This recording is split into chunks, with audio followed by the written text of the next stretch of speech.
शिकारी की एक सनसनीखेज दास्तान। तीसरे दिन फजल ने इत्तिला दी कि अल्लाह यार पकड़ा गया है, जबकि नूर खान का कुछ पता नहीं। मैं फजल के साथ इस जगह पर आया जहां अल्लाह यार को कुछ मजदूरों ने पकड़कर बांध रखा था। वो बुरी तरह रिसा और सहमा हुआ था। मुझे देखकर मजीद डर गया। मैंने सोचा कि अगर इस हालत में उसे कुछ कहा तो कहीं मर ही ना जाए, लिहाजा मैंने फजल से कहा कि इसके हाथ पाँव खोल कर उसे पानी और खाना दो, क्योंकि इसकी हालत देखकर मुझे अंदाज़ा हो गया था कि जिस दिन से ये गायब हुए हैं उसने कुछ भी खाया पिया नहीं है, और फजल ने उसको फेंटी भी ज़रूर लगाई होगी। फजल ने इसके हाथ पाँव खोलकर एक चारपाई पर बिठाया और उसे कुछ खाने पीने को दिया। वो खाने पर ऐसे टोटा जैसे कई दिनों का भूखा हो। खाना खाने के बाद इसकी हालत कदरे संभल गई और वो मुतमईन होकर बैठ गया। मैंने इससे कहा, मुझे पता है कि तुम नूर खान के कहने पर बंदूक लेकर भागे थे। इसके गलत मशवरों से तुमने ये हरकत की है, मगर मैं तुम्हारे मुंह से सच सुनना चाहता हूँ। आखिर तुम इतने दिन गायब कहाँ रहे और नूर खान कहाँ हैं? अल्लाह यार ने कहा, साहब, ये बात ठीक है, मैंने उसकी चिकनी चुपड़ी बातों में आकर आपकी गैर मौजूदगी में बंदूक चलाई है, मगर मेरे दिल को इत्मीनान ना हुआ था। एक मामूली परिंदे की चर्बी पास रखने से आदमी भला कैसे दौलतमंद हो जाता है। मैंने कई बार उसे समझाया भी कि ऐसा नहीं हो सकता, मगर वो ना माना। आखिर हमने बंदूक उठाई और जंगल की तरफ आ गए।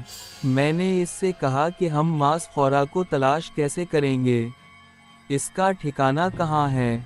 अगर इसे मालूम होता तो वो कोई जवाब देता। इसने तो उसे देखा तक नहीं था, सिर्फ किसी से सुना था।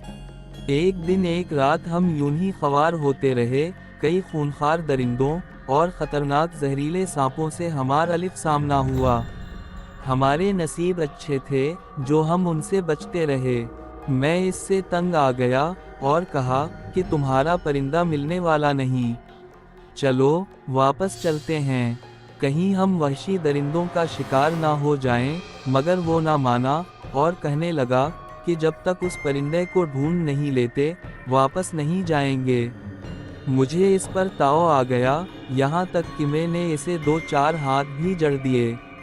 मेरा गुस्सा देखकर वो मिन्नत समाजिद पर आ गया और बोला कि कल तक अगर वो परिंदा नहीं मिलता तो हम वापस चले जाएंगे। वो रात हमने एक दरख्त पर बैठकर गुजारी। अगली सुबह हम दरिया के किनारे आ गए। इसका ख्याल था जब दूसरे परिंदे सुबह के वक्त दरिया पर पानी पीने आएंगे तो वो परिंदा भी उनके साथ आएगा, लिहाजा हम दरिया पर आ गए। सुबह की लाली अभी मशरिक से उठ रही थी। काफ़ी सारे परिंदे और जानवर पानी पी रहे थे। मुर्गाबियों का एक गौल पानी पीने उतरा तो नूर खान ने कहा कि यही वो परिंदा है, क्योंकि मुझे जो शबीह बताई गई थी ऐसी ही है। मैंने नूर खान से कहा कि ये तो मुर्गाबियाँ हैं, वो परिंदा और शबाहत का होगा, लेकिन उसने मेरी बात सुनने और समझने के बजाय मुर्गाबियों के गौल पर गोली चला दी। अनाड़ी आदमी था, बंदूक संभाल ना पाया, निशाना चौक गया।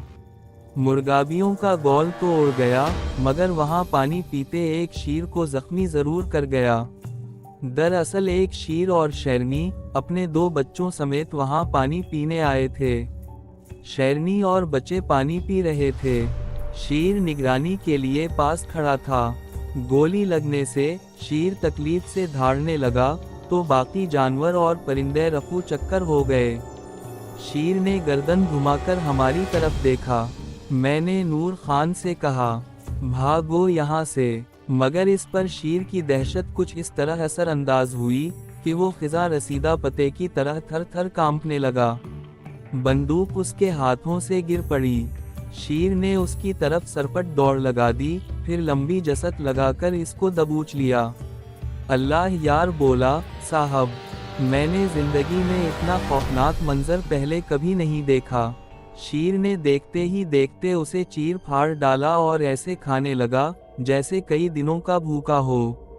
मैं होशियारी से एक दरख्त पर चढ़कर इस अनदुहनाक मंजर को उस वक्त तक देखता रहा जब उसने नूर खान के पूरे वजूद को हड़प ना कर लिया। बची भी हड्डियों को छोड़कर वो चला गया।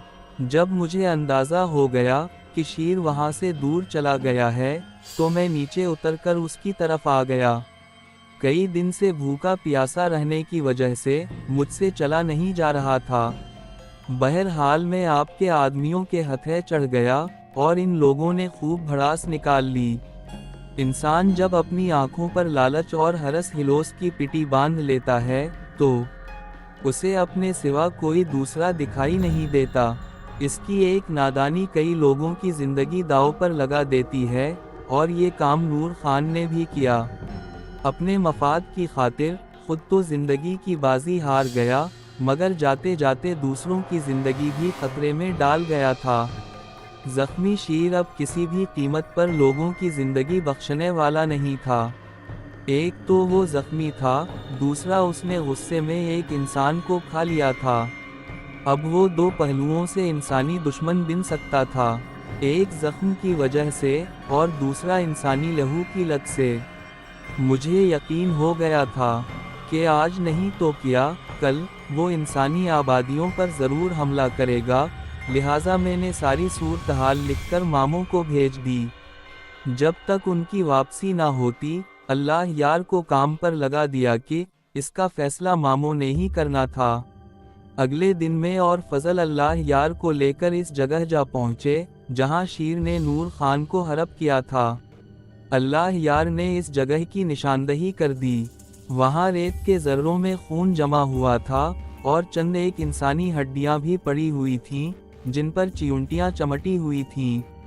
कुछ फासले पर मामों की बंदूक भी पड़ी हुई मिल गई। आसपास जितने भी शेर के पंजों के निशान थे, मैंने अपने जहन पर नक़िश कर लिए और वहाँ से वापस आ गए। तीसरे दिन मामों अकेले ही आ गए। कर्नल थॉमसन को किसी वजह से आने की इजाज़त ना मिली। मैंने एक बार फिर सारी तफसील मामों के गोश गुजार कर दी। सारी कहानी जानने के बाद वो शश वो पंज में पड़ गए और बोले, ये बईद अज़ इम्कान है कि शेर इस तरफ आए, लेकिन हमें अपनी हिफाजत के इंतज़ाम सख्त करने होंगे और अल्लाह यार की निगरानी खुसूसी तौर पर करना होगी।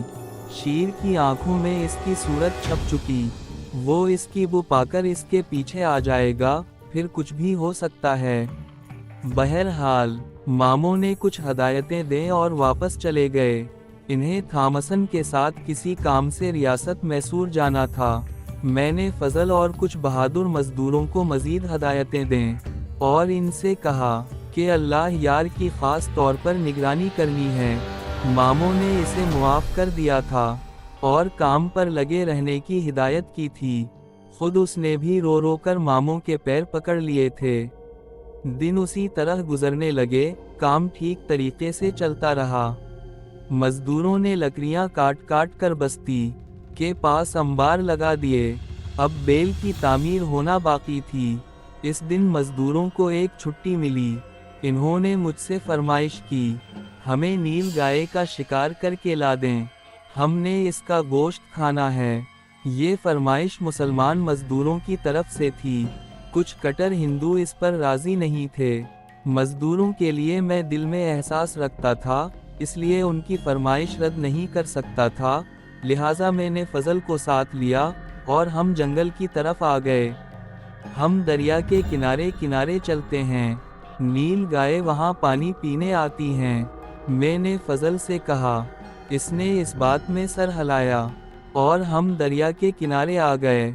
वहाँ काफ़ी सारे जानवर पानी पी रहे थे। हिरनों का एक गौल हमें देखकर वहाँ से भाग गया। नील गाय वहाँ मौजूद नहीं थी। फजल ने मुझसे कहा, शायद वो पानी पी कर जा चुकी हैं, लिहाजा हमें जंगल में जाना चाहिए। तभी मेरे कानों ने एक अजीब सा शोर सुना। ये भगदड़ की आवाज़ थी, जो नील गाय के खरों की आवाज़ थी। उनका झुंड इस तरफ पानी पीने आ रहा है। मैंने फजल का हाथ पकड़ा और एक दरख्त की आड़ में चला गया, ताकि नील गाय हमें देखकर भाग ना जाएं। کچھ دیر بعد گائیوں کا ایک بڑا جتھا وہاں آ گیا اور سب باری باری پانی پینے لگے۔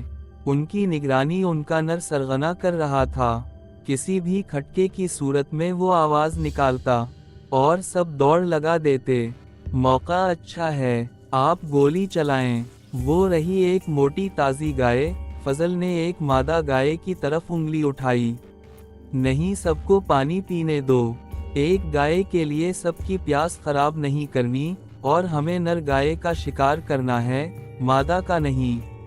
ہو سکتا ہے اس کا دودھ پینے والا بچہ ہو، میں نے کہا۔ سب گائیں باری باری پانی پی پی کر جا رہی تھیں، اب چند ایک ہی رہ گئی تھیں۔ میں نے وہیں بیٹھے بیٹھے ایک موٹی تازی نر گائے کا نشانہ باندھا اور گولی چلا دی۔ گولی کی آواز سے پانی پیتے پرندے اڑ گئے، جانور بھاگ کھڑے ہوئے۔ گولی گائے کی گردن پر لگی تھی۔ اس نے بھاگنے کی کوشش کی مگر چند قدم چل کر اس کے قدم لڑکھڑانے لگے۔ ایک اور گولی چلا کر اسے گرا دیں، فضل نے کہا، مگر ایک ہی گولی نے کام تمام کر دیا تھا۔ گائے لڑکھڑاتے قدموں سے چند قدم جا کر گر پڑی۔ تب ہم دونوں بھاگ کر اس کے پاس گئے اور تکبیر بلند کر کے اس کو ذبح کر ڈالا۔ اتنی بڑی گائے کو اٹھا کر چلنا ہمارے لیے ممکن نہیں تھا۔ میں نے فضل سے کہا، وہ بستی سے چند مزدوروں کو ساتھ لے آئے۔ وہ چلا گیا اور میں گائے کے پاس ہی بیٹھ گیا۔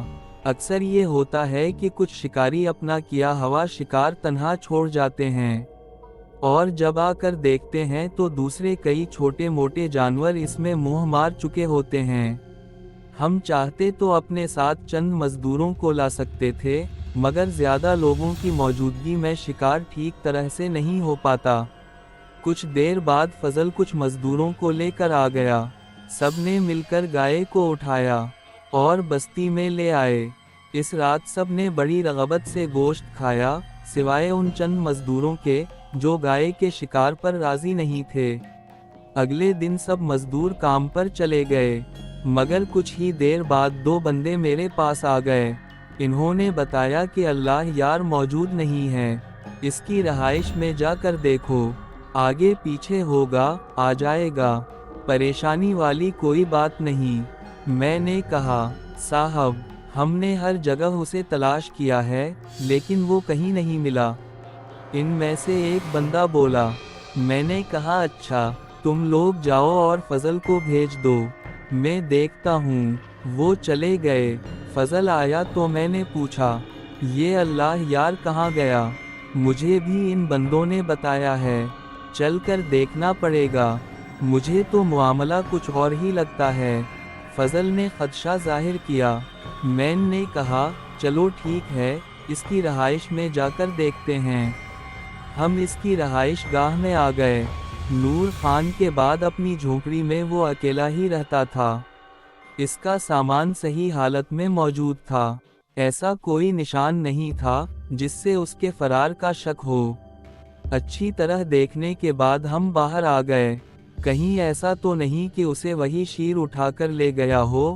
فضل کچھ توقف کے بعد بولا، مجھے بھی یہی لگ رہا ہے، جلدی چلو میرے ساتھ۔ ہم اس جگہ پر آ گئے جہاں رات کو اللہ یار بیٹھ کے گوشت کھا رہا تھا۔ وہاں بھی کوئی ایسے نشانات نہیں ملے۔ پھر یکایک ایک منظر میری آنکھوں کے سامنے آنے لگا۔ رات کو میں نے اللہ یار کو بستی سے باہر جاتے دیکھا تھا۔ ہو سکتا ہے وہ قضائے حاجت کے لیے گیا ہو۔ میں اس کے مدھم قدموں کے نشان دیکھتا ہوا بستی سے باہر آ گیا۔ یوں تو ساری بستی کے گردہ گرد خاردار جھاڑیوں سے ایک دیوار قائم کی گئی تھی، مگر اندر آنے جانے کا راستہ باقاعدہ تھا۔ بستی سے نکل کر اس کے قدموں کے نشان ایک طرف کو جاتے ہوئے واضح دکھائی دیے۔ کیونکہ یہاں دھول مٹی تھی، اس لیے قدموں کے نشان بھی واضح تھے۔ کچھ آگے جا کر اس کے قدموں کے نشان رکے ہوئے معلوم ہوئے، اور ساتھ ہی کسی درندے کے پنجوں کے نشان نظر آئے۔ آگے جا کر خون کے قطرے بھی نظر آئے۔ اس کا مطلب تھا کہ اس درندے نے اللہ یار کو شکار بنا لیا ہے۔ فضل نے ایک جگہ اشارہ کیا۔ वहाँ इसको घसीटने के निशान थे जो जंगल की तरफ गए थे।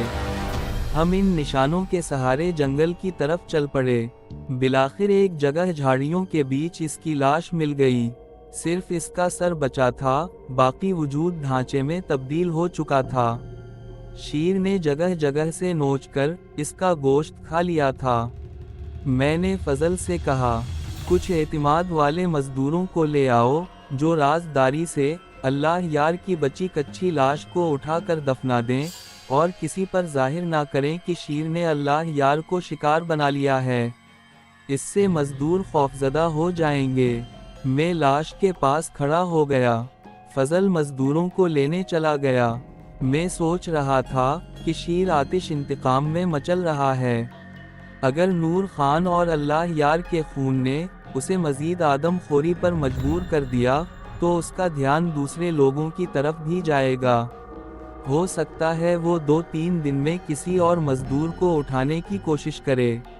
अगर ऐसा हो गया तो मामला बहुत ख़राब हो सकता है और ये भी मुमकिन है कि इसे बस इन दोनों से ही बदला लेना हो। वो मज़ीद किसी इंसान को शिकार ना बनाए। मैं इन सोचों में गलता था कि फजल 3-4 आदमियों को लेकर आ गया। मैंने उनसे कहा, अल्लाह यार की मौत के बारे में किसी को पता ना चले। कहीं ऐसा ना हो कि दूसरे लोग खौफजदा होकर काम करना छोड़ दें। आप लोग इसकी लाश चुपके से दफना दो। दोस्तों, आपको ये कहानी कैसी लगी? अगर अच्छी लगी तो वीडियो को लाइक करें, चैनल को सब्सक्राइब करें और कमेंट सेक्शन में अपने राय का इजहार ज़रूर करें।